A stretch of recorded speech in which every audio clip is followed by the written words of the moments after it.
ये कहानी है उत्तर प्रदेश के छोटे से गांव भैरवपुर की, जहां एक सुनसान रेलवे क्रॉसिंग है। लोग उसे भूतिया सिग्नल कहते हैं।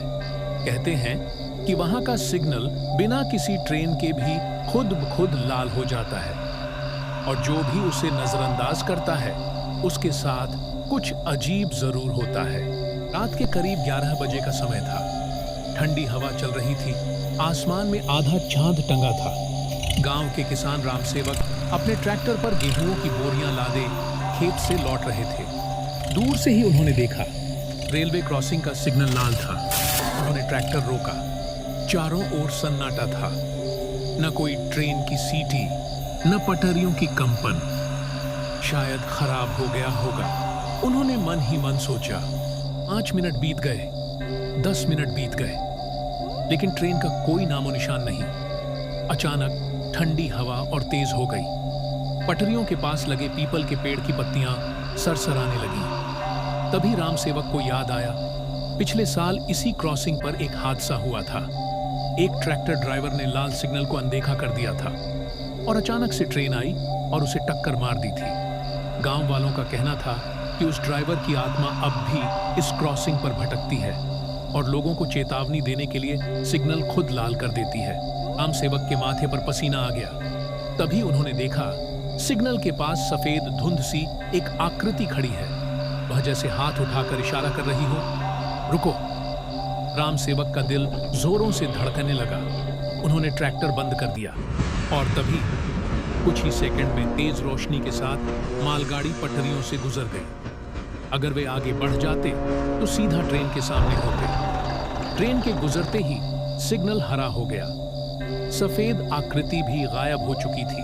रामसेवक समझ चुके थे, वह सिग्नल खराब नहीं था, बल्कि किसी अदृश्य रक्षक की चेतावनी थी। अगले दिन पूरे गांव में यह बात फैल गई। अब कोई भी उस क्रॉसिंग पर लाल सिग्नल को हल्के में नहीं लेता। लोग कहते हैं वो भूत नहीं, एक पहरेदार है जो अपनी गलती का प्रायश्चित कर रहा है।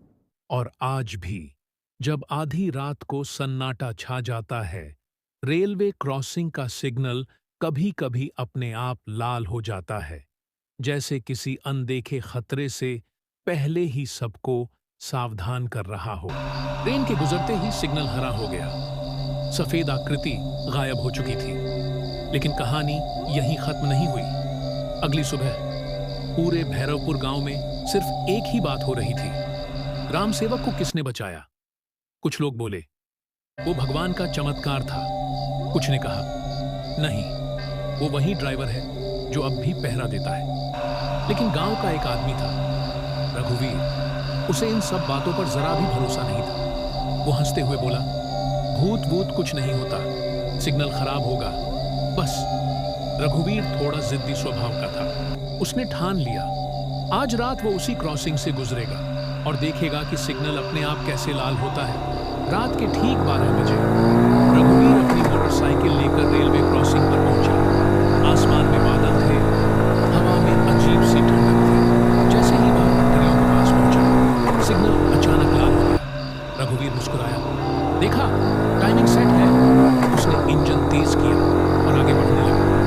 तभी उसकी बाइक अपने आप बंद हो गई। चारों तरफ सन्नाटा, मोबाइल नेटवर्क गायब। और अचानक सिग्नल के नीचे वही सफेद धुंध सी आकृति दिखाई दी। इस बार वो पहले से ज्यादा साफ थी, जैसे कोई आदमी हाथ उठाकर खड़ा हो। मत जाओ। रघुवीर का गला सूख गया। तभी दूर से जमीन हल्की हल्की कांपने लगी और अगले ही पल तेज रोशनी के साथ ट्रेन धड़धड़ाती हुई निकल गई।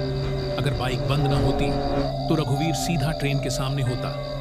ट्रेन गुजरते ही आकृति धीरे धीरे धुंध में बदल गई और इस बार जैसे हवा में एक आवाज गूंजी, अब मेरी गलती, दोबारा मत दोहराना। अगले दिन रघुवीर ने पूरे गांव के सामने सिर झुका लिया। उसने कहा, वो भूत नहीं है, वो हमें बचा रहा है। उस दिन के बाद गांव वालों ने उस रेलवे क्रॉसिंग के पास एक छोटा सा दीपक जलाना शुरू कर दिया। किसी डर से नहीं, बल्कि सम्मान में। और कहते हैं, जिस दिन कोई खतरा होने वाला होता है, वो सिग्नल आज भी अपने आप लाल हो जाता है, क्योंकि भैरवपुर का भूतिया सिग्नल अब भी जाग रहा है। दोस्तों, हमारी वीडियो जरा सी भी अच्छी लगी हो तो लाइक और शेयर जरूर करें और बेल आइकन को दबाना ना भूलें।